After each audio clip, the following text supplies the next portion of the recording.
Refrigerant is the main working agent in a refrigerating system. Now basically refrigerant जो है किसी भी refrigerating unit जो होता है उसका सिस्टम का जो मेन कंपोनेंट है दैट इज़ अ रेफ्रिजरेंट। और इसका जो मेन फंक्शन है रेफ्रिजरेंट का वो है कि जिस जगह को हमने कूल करना है या यहाँ पे हमने जो है we want to produce refrigeration, वहाँ से वो हीट को रिमूव करके उसको रिजेक्ट करता है। कहाँ पे करता है? कंडेंसर के अंदर। सो रेफ्रिजरेटिंग जो रेफ्रिजरेंट है it is a very important component of any refrigerating system. Now एक अच्छा रेफ्रिजरेंट होने के लिए उसमें जितना ज़्यादा हो सके उतनी ज़्यादा ये प्रॉपर्टीज़ हमें जो है मिल सकें तो उतना ही बेटर है हमारे लिए रेफ्रिजरेंट। अब ये कौन कौन सी प्रॉपर्टीज़ हैं? सबसे पहले है low boiling point and freezing point. जितना लो बॉइलिंग पॉइंट होगा उतना ही उसका फेस चेंज जल्दी होगा। And we are more concern about the phase change because phase change से ही हमें जो है मैक्सिमम हीट वहाँ से कैरी करनी होती है during face change with the help of latent heat. Freezing point जो है उसका वो भी बहुत कम होना चाहिए। ये ना हो कि जो उसका वर्किंग टेम्परेचर है उसी में वो फ्रीज़ हो जाए, उससे भी बहुत नीचे होना चाहिए freezing point, so that it may not choke inside the pipeline, inside the you can say cooler coil और in expansion valve. Second property है it should have high latent heat of vaporisation. Latent heat उसकी जितनी ज़्यादा होगी उतनी better है because sort of capability of a heat carrying capacity of a refrigerant.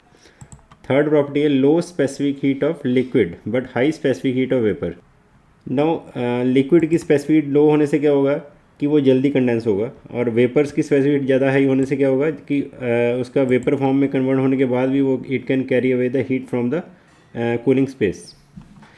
उसके बाद नेक्स्ट प्रॉपर्टी है it should have a high critical temperature and pressure. Now critical temperature और प्रेशर का मतलब है कि कोई भी रेफ्रिजरेंट है उसका क्रिटिकल टेम्परेचर का मतलब है कि जो वर्किंग टेम्परेचर्स हैं, जैसे हमारे कंप्रेशन के बाद उसका टेम्परेचर और इंक्रीज़ हो जाता है वेपर्स का, इसी तरह से इन द कूलिंग कोयल उसका टेम्परेचर बहुत ज़्यादा कम हो जाता है। तो जो लोएस्ट टेम्परेचर है और जो हाईएस्ट टेम्परेचर है इस रेंज के अंदर उसका क्रिटिकल टेम्परेचर जो है उससे बाहर होना चाहिए। उसके बाद नेक्स्ट प्रॉपर्टी है हाई थर्मल कंडक्टिविटी। जितनी थर्मल कंडक्टिविटी ज़्यादा होगी उतना ही हम हीट ट्रांसफ़र जो है बेटर होगा उसमें, बिकॉज हमें कूलिंग कोयल के अंदर भी हीट ट्रांसफ़र ज़्यादा अच्छे चाहिए, हमें कंडेंसर के अंदर भी चाहिए, तो ये वाली प्रॉपर्टी भी बहुत इंपॉर्टेंट है। उसके बाद नेक्स्ट जो है ये दूसरी प्रॉपर्टीज़ हैं, these are known as physical properties. Physical property में एक तो वो होना चाहिए it should be non flammable, उसको जल्दी आग ना पकड़े, नॉन एक्सप्लोजिव, कहीं भी एक्सप्लोजिव मिक्सचर ना बने उसके अंदर, there should not be any chances of explosion, it should not be non toxic. Toxic नहीं होना चाहिए, टॉक्सिक मतलब हानिकारक नहीं होना चाहिए। अगर उसके फ्यूम्स अगर हम इनहेल कर लेते हैं ये ना हो कि हमें कोई मेडिकल प्रॉब्लम हो जाए या हेल्थ रिलेटेड इशू हो जाए, because there are many refrigerants which are very toxic like ammonia. उसके बाद नेक्स्ट है property non corrosive to metal parts. ना हमें पता है कि जितने भी रेफ्रिजरेंट्स हैं इसको हम सर्कुलेट करते हैं तो उसमें सर्कुलेशन में goes into the compressor, then goes into the condenser, then come back into the expansion valve. तो सभी जो हमारे पार्ट्स हैं they are made up of metal parts. जहाँ कोरोसिव रेजिस्टेंस नहीं होगा तो हमारे मेटल पार्ट्स की लाइफ कम हो जाएगी। तो it should be non corrosive, जो लिक्विड है नॉन कोरोसिव होना चाहिए, इनर्ट होना चाहिए एक तरह से मेटल्स के लिए, और it should mix well with the lubricating oil. अब बेसिकली इसका मतलब है कि कंप्रेसर के अंदर जब हमें लुब्रिकेशन करनी पड़ती है तो लुब्रिकेशन में क्या होता है कि जब कंप्रेसर में वेपर्स जाते हैं they use to mix with the lubricating oil.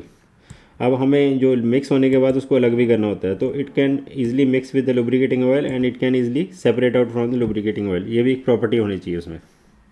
Next property है कि किसी भी रेफ्रिजरेंट को अगर लीकेज हो रही है तो उसको डिटेक्ट करना हमारे लिए काफ़ी आसान होना चाहिए।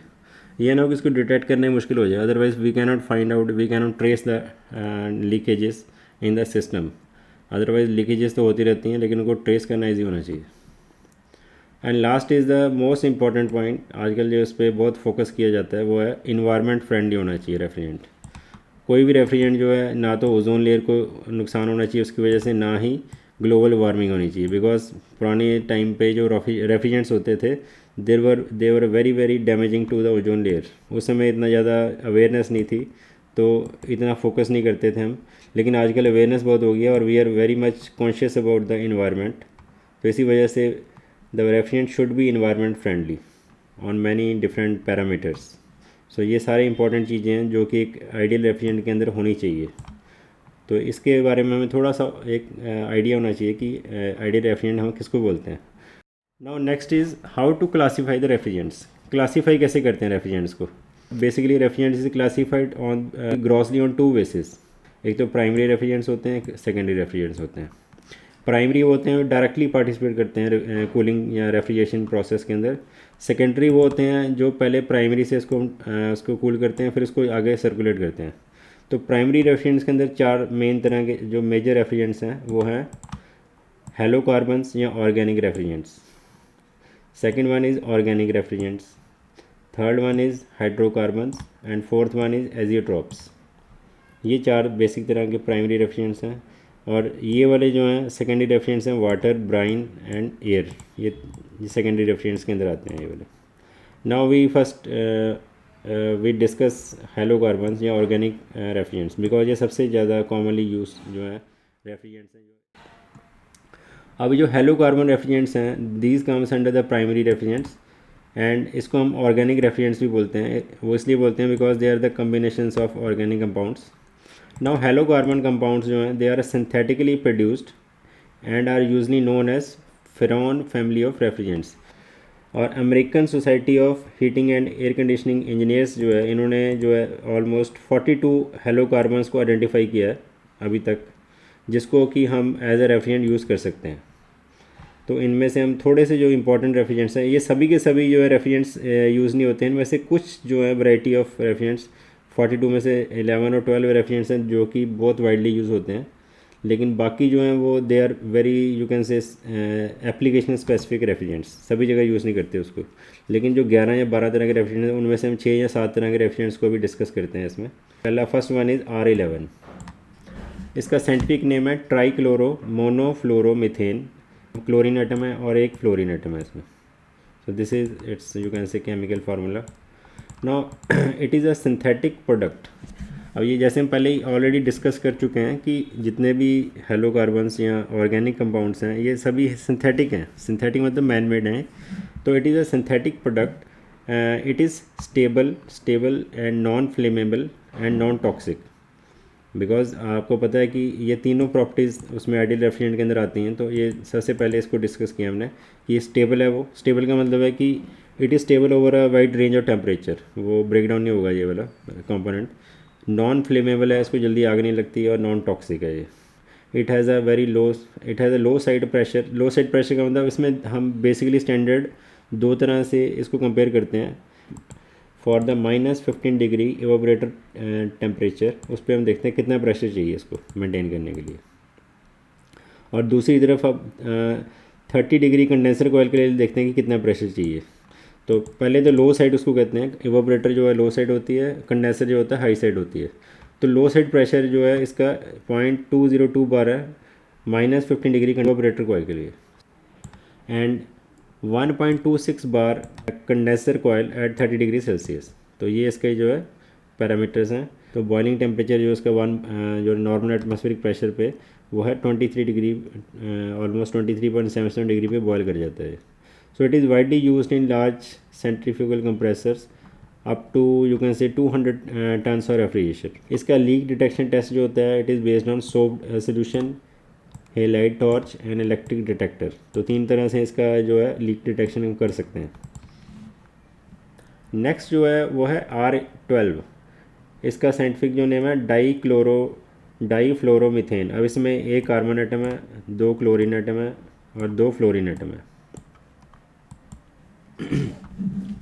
Now most of this is you can से one of the most popular type of refrigerant. एक टाइम पे बहुत पॉपुलर हुआ था ये R12, और ये सबसे पुराना ओल्डेस्ट रेफ्रिजरेंट भी है। ये 1930 में आई थिंक ये शुरू हो गया था इसका जो है use. It is colourless, odourless, and boiling point जो इसका है वो है -29 degree Celsius at 1 atmospheric pressure.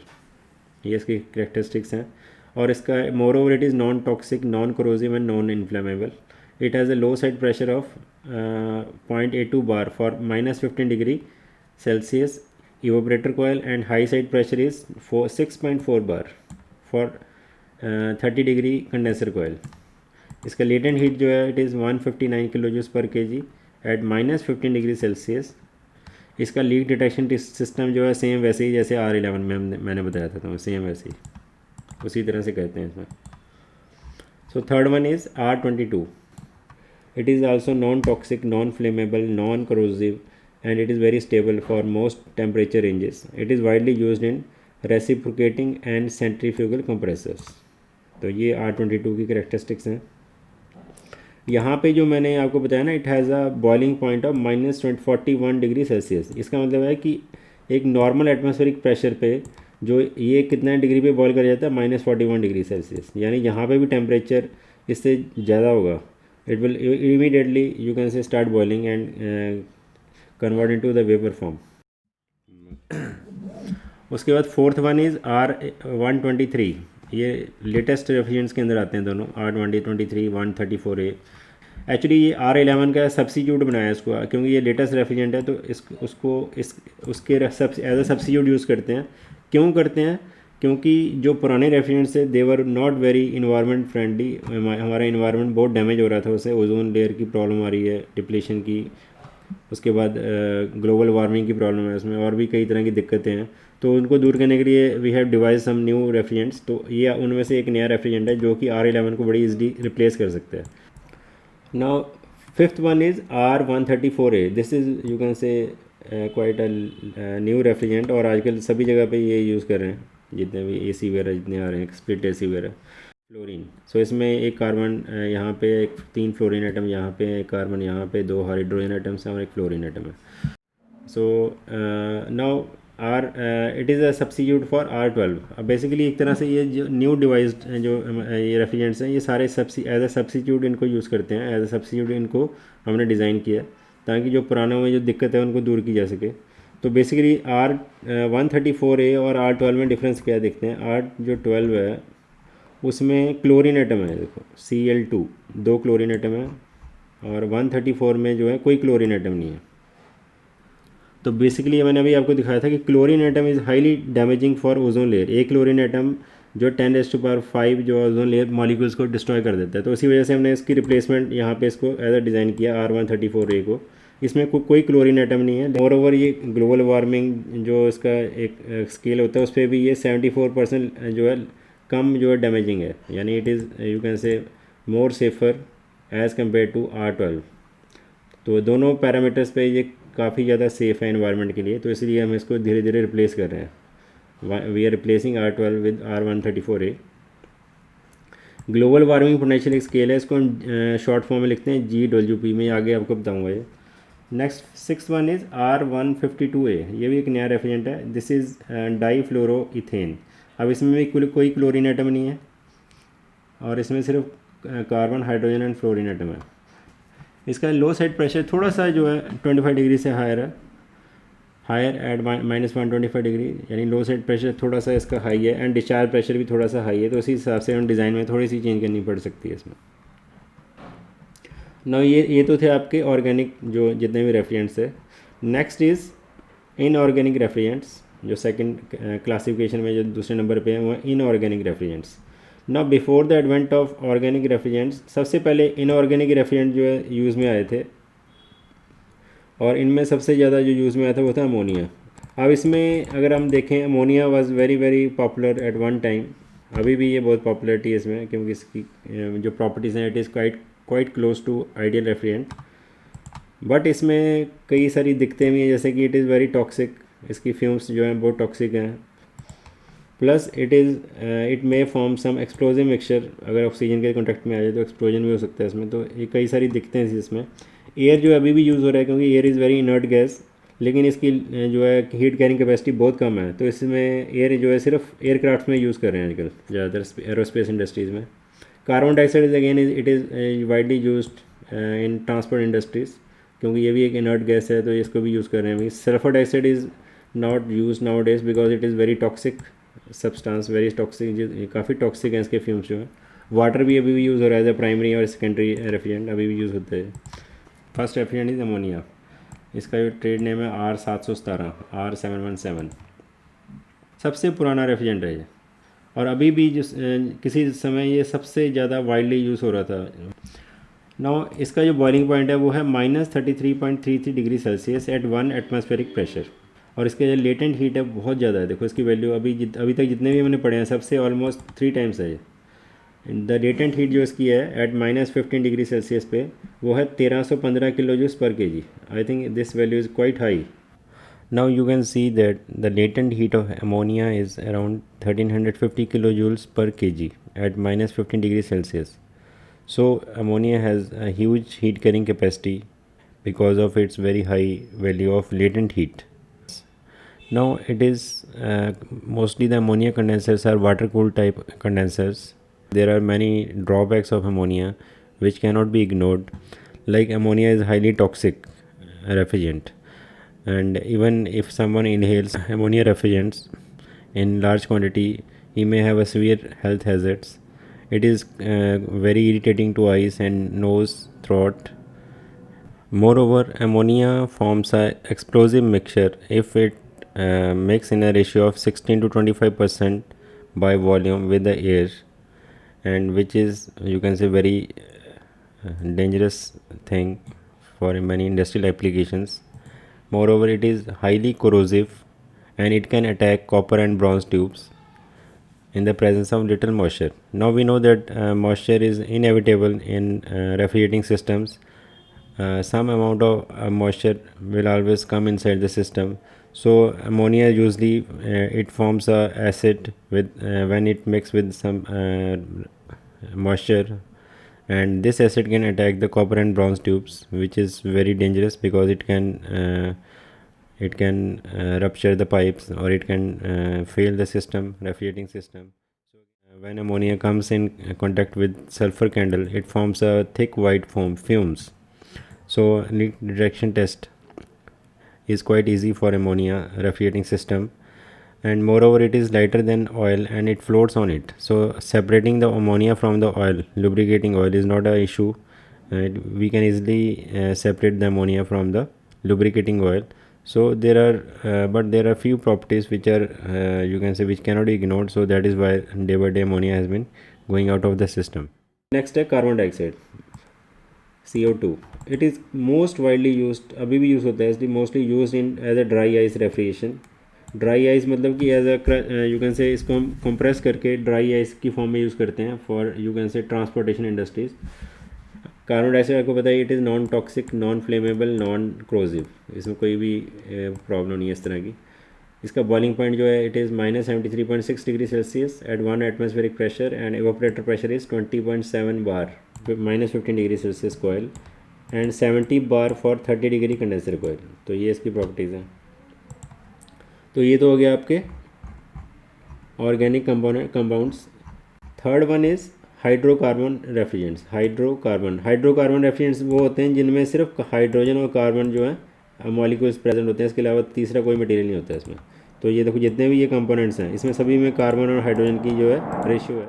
अब बेसिकली इन सभी रेफ्रिजरेंट्स में कोई दिक्कत नहीं है. They are you can say corrosion resistant, they are non toxic, they can not attack the metal plates, but they are very flammable. क्योंकि आपको सबको पता है जितनी भी है एक तरह से ये फ्यूल्स हैं जितने भी हैं. अगर आपने केमिस्ट्री में पढ़ा हो, ethane, propane, isobutane, ethylene, they are you can say comes in the class of fuels. तो इनमें सबसे बड़ी दिक्कत है कि ये बड़ी जल्दी आग पकड़ सकते हैं, explosive, they can form explosive mixtures. तो इसी वजह से इनको हम ज़्यादा यूज़ नहीं करते, लेकिन स्पेशल इंडस्ट्रियल एप्लीकेशन में यूज़ कर सकते हैं इनको, जहाँ पे हमें बड़ी सावधानी से जो है इनको यूज़ करना होता है. So last one is azeotropes refrigerants. Azeotropes are mixture of 2 और मोर रेफ्रिजरेंट्स. अब बेसिकली एजियोट्रॉप्स जो रेफ्रिजरेंट्स उनको बोलते हैं जिसमें 2 या 2 से ज़्यादा रेफ्रिजरेंट्स को मिक्स करते हैं आपस में. जैसे यहाँ में नीचे देखो एग्जांपल दे रखा है, जैसे R500 है. अब इसमें 2 रेफ्रिजरेंट्स को हमने मिक्स करके बनाया इसको. कौन कौन सा है? एक तो R12 है और दूसरा रेफ्रिजरेंट है R152. इन दोनों को जब हम मिक्स करते हैं तो तीसरा जो रेफ्रिजरेंट बनता है उसको हम कहते हैं एजियोट्रॉप. अब इसकी जो प्रॉपर्टीज़ हैं वो बिल्कुल इंटायरली इन दोनों से डिफरेंट होंगी. जो डिज़ायरेबल प्रॉपर्टीज़ हैं वो उनको मिक्स करके डिफरेंट रेशियो के अंदर हम जो इसको जो अचीव कर सकते हैं. तो इसलिए एजियोट्रॉप्स जो है यूज़ हो रहे हैं. जैसे R500 हो गया, it is a mixture of R12 and R152. ये इसकी केमिकल फार्मूला है.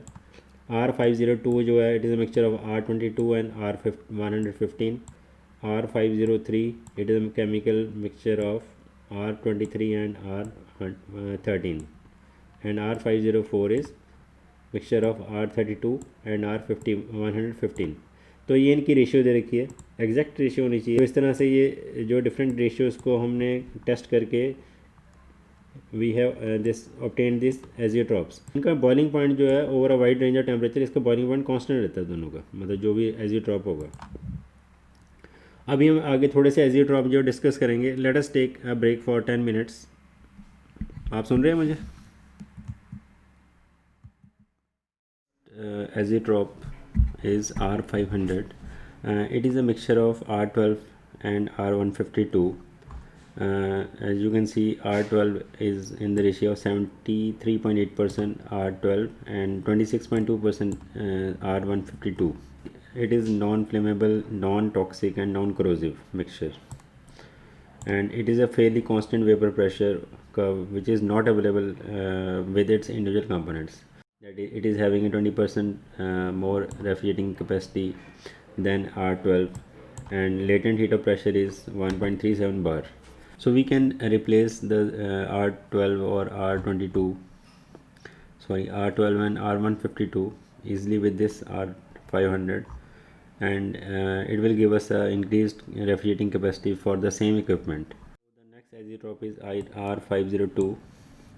It is you can say it is a mixture of R22 and R115.